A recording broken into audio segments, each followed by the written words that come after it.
morning, teachers. My name is Nitya. I am from third class. Today's topic: states and capitals.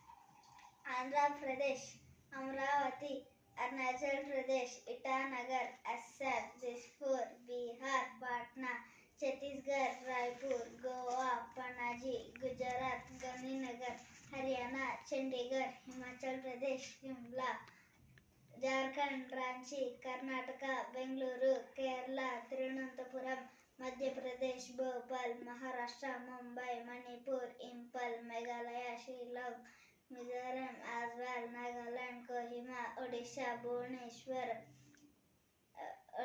Bhubaneswar, Punjab, Chandigarh, Rajasthan, Jaipur, Sikkim, Gangtok, Tamil Nadu, Chennai, Telangana, New State, Hyderabad, Tripura, Agartala, Uttar Pradesh, Lucknow, Uttarakhand, Dehradun, West Bengal, Kolkata.